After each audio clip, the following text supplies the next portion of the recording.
Të nderuar shikues, mirë mbrëma, do të njihemi bashkë me edicionin qendror të lajmeve këtu në kanalin 7, ndër të tjera do të ndiqni. Nis rinumërimi i votave për qarkun e Tiranës, procesi po zhvillohet në 24 grupe dhe pritet të zgjasë 10 ditë, opozita pretendon për parregullsi. Autoritetet në Durrës kontrollojnë përdorimin e mjeteve motorike të ujit përgjatë vijës bregdetare, inspektime edhe për ruajtjen e pastër të mjedisit.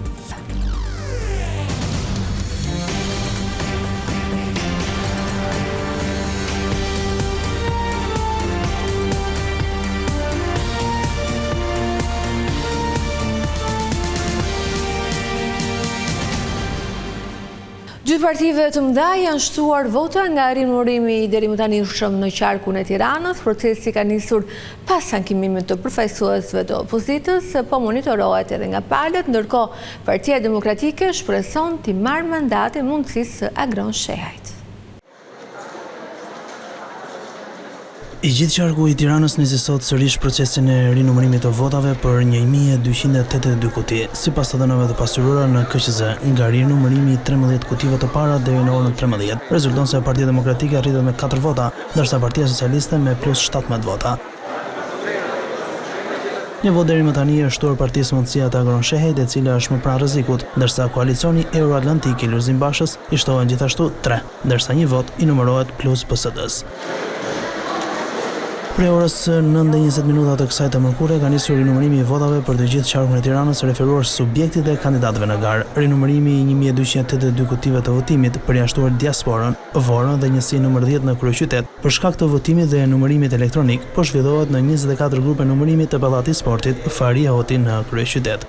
Të pranishëm ishin edhe përfaqësuesit e palëve ankimuese, të Belind Këdiqit nga PDHM, Agron Shehaj nga Partia Mundësia, ndërsa Partia Socialiste preferoi ta ndiqte procesin nëpërmjet transmetimit live dhe jo fizikisht. Rinumërimi për Tiranë pritet të zgjasë rreth 10 ditë, ndërsa më pas do të vijohen me rinumërimin e të gjithë qarkut të Fierit, 587 kuti, dhe në fund 360 kuti të qarku Durrës, ku 85 prej tyre janë nga diaspora. Vendimi për të kthyer në analizë 4 qarqe u mor nga 2 anëtarët e Komisionit të Ankimimeve dhe Sanksioneve pas pretendimeve të PD-s për parregullsi të procesit zgjedhor të 11 majit. Deri më tani këto janë statistikat e pasuruara në KQZ, ndërsa do të ndryshojnë deri në përfundim të 1200 kutive.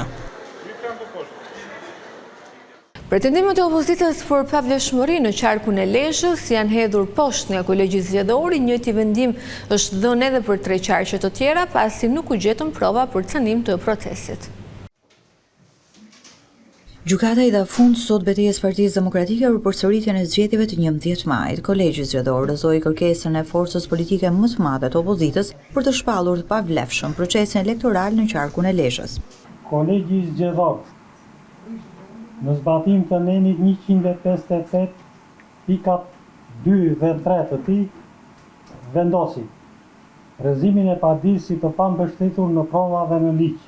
Sipas PD-s, zgjedhjet në Lezhë janë të pavlefshme pasi qeveria përdorin fushat burime shtetërore, ushtroi presion mbi administratën. PD furin dukje parregullësi në procesin e votimit diasporës, veçanërisht në Greqi, ndërkohë që përdori si argument para trupës gjykuese edhe raportin paraprak të Odirit e shkelje që ai denoncon. Por sipas përfaqësuesve të Komisionit Qendror të Zgjedhjeve dhe Partisë Socialiste, PD-ja nuk ka asnjë provë që të faktojë se zgjedhjet, qoftë edhe në një qendër votimi të vetme, janë të pavlefshme.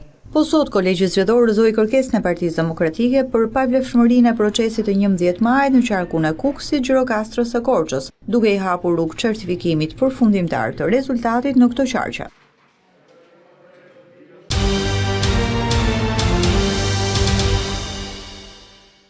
Apeli i posaçëm ka dënuar ish prokurorin e Sarandës Sali Hasa. Ai u shpall fajtor dhe duhet të rikthehet në qeli për të vuajtur 2 vite e 4 muaj burgim, ndërkohë apeli e shpërsoi ish të hetuesit ndënimin e shkallës së parë që ja konvertoi Hasas në shërbim prove. Sali Hasa akuzohet për korrupsion pasi u shpushoi hetimet për një person të akuzuar për plagosje në këmbim të një shumë parash. Ai u lirua nga burgu pas vendimit të gjykatës antikorrupsion, por tashmë duhet të shlyejë pjesën e mbetur të dënimit.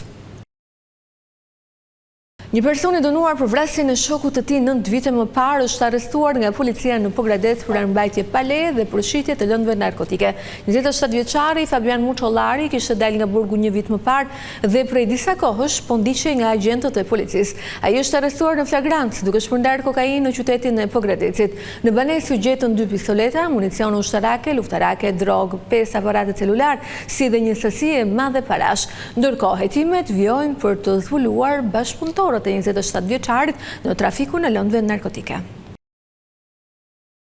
Ambasadori Silvio Gonzato tha këtë mërkur se rritja e sigurisë kufitare për parandalimin e fluksit të emigrantëve është vendimtare për antarësimin në Shqipërisë.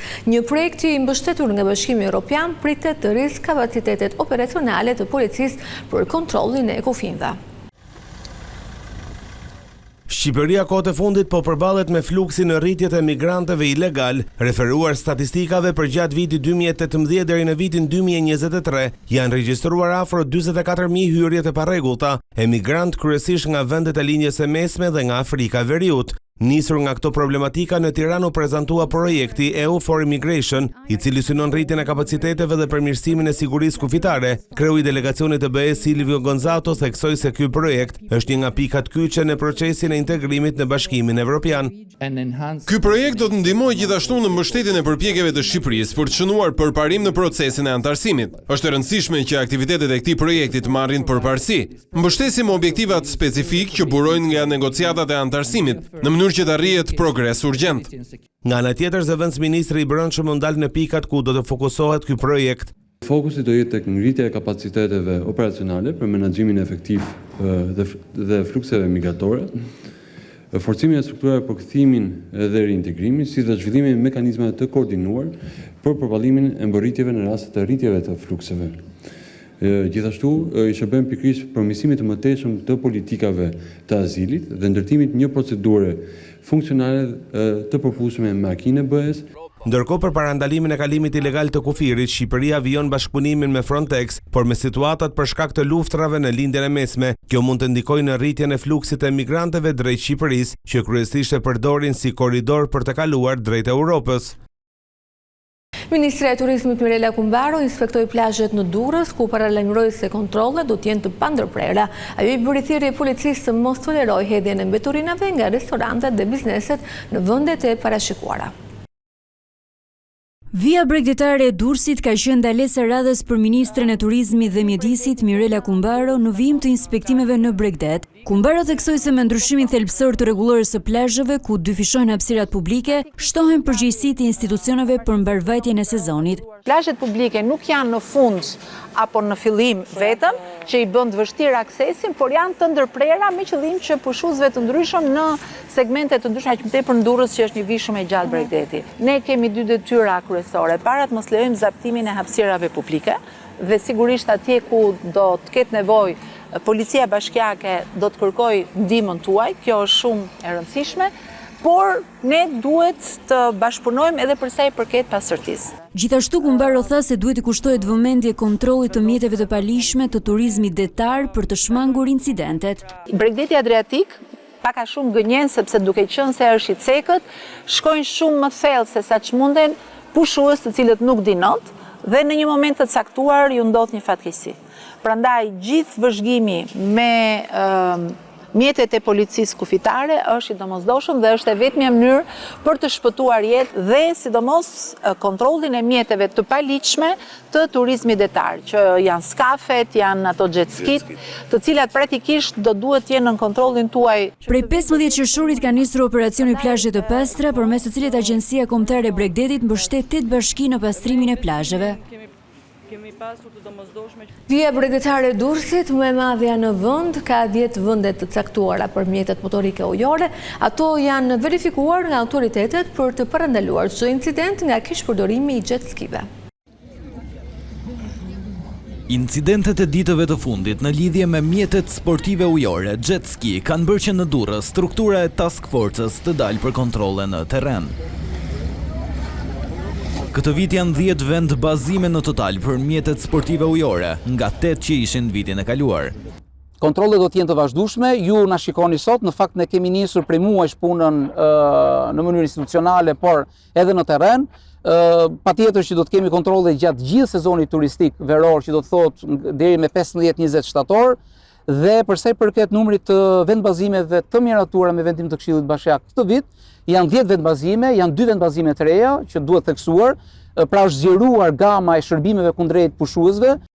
Në plazhet e Durrësit janë miratuar 190 persona të licencuar nga Federata e Vrojtuesve të Plazhit, të cilët do të duhet të monitorojnë pushuesit gjatë të gjithë verës, ndërsa ata që zënë hapësirat publike do të ndëshkohen sipas ligjit. Ai kufizimi i plazhit me bovat përsa i përket zonës së notimit do duhet të respektohet. Sigurisht parë do duhet të respektohet nga sipërmarrësit privat, të cilët shfrytëzojnë këto hapësira publike për pjesën e plazhit në sezonin turistik veror, por për më tepër edhe duke vijuar me përgjegjësinë e turistëve dhe pushuesve, të cilët do duhet të respektojnë këto sinjalistika.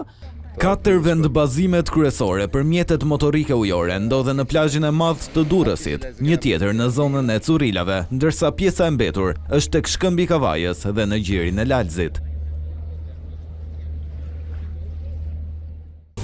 Tu kemi përfunduar, unë falenderoj për vëmendjen, bashkë natën e mirë.